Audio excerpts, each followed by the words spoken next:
Je suis resté presque 1 an sans savoir, en ayant mal, en souffrant, en dormant plus. Une fois que j'ai appris, que j'avais ce cancer, j'ai pu poser une annonce sur cette maladie. Les questions liées à la maladie, donc liées au cancer, on se les pose, mais après, une fois qu'on a accepté, qu'on a digéré qu'on avait un cancer. Et j'ai cherché à savoir d'où pouvait provenir ce cancer. J'ai fait des recherches sur Internet, j'ai questionné mes médecins, les infirmières. J'ai quand même cherché à comprendre s'il y avait quand même un fondement, hein, à cette maladie. J'ai jamais su exactement pourquoi j'ai eu ce cancer. La plus grande angoisse, c'est quand même le début, c'est l'annonce. Hein, c'est l'annonce du cancer qui vous fait perdre les pédales pendant, selon les personnes, hein, mais pendant quelques jours. Hein. Un cancer, ça évoque la diagnostic, on va dire le crabe tout de suite, hein, c'est ce qui vient peut-être souvent à l'esprit. Pour moi, c'était très très important de comprendre ce qui allait se passer après l'annonce du cancer. C'est vrai qu'il y avait plein de questions, avec pas toutes les réponses, bien entendu. Hein. À l'annonce du diagnostic, je suis tombée dans les pommes, tellement ça a été violent. J'allais simplement voir mon gynécologue pour avoir un deuxième enfant. Et en fait, il m'a annoncé que plus jamais j'aurais de deuxième enfant et que j'avais un cancer du col de l'utérus et qu'il fallait se dépêcher pour enlever tout ça rapidement.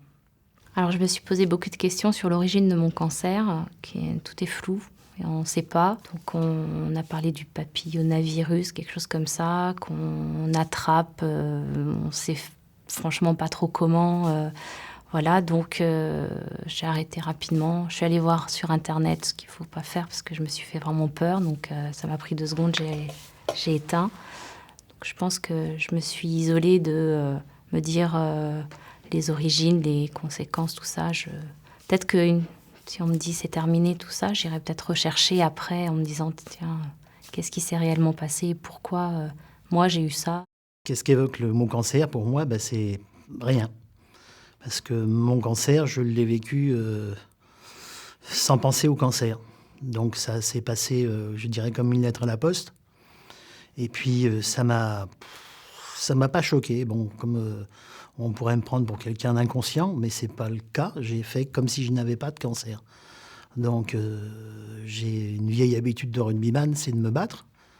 Donc là, je me suis battu et puis j'ai fait abstraction complètement de cette maladie. Comprendre ce que c'est le cancer, c'est difficile. Il y a des tas de cancers.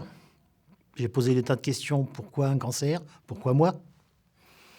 Et qu'est-ce que j'ai fait pour avoir un cancer? On ne sait pas vous donner la réponse. Ça fait partie de la vie. Il y a des belles choses dans la vie, il y a des mauvaises choses. Tous les jours, on en prend un petit peu. Donc, c'est comme ça. Quand on m'a annoncé donc, que c'était un cancer du sein, il y a eu 2 choses en même temps.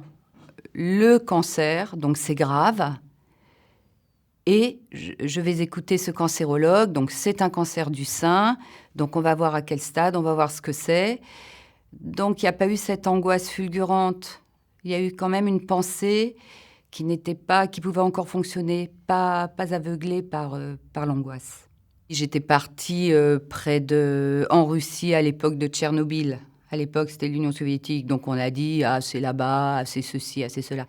Donc, c'est sûrement l'environnement où on ne sait pas.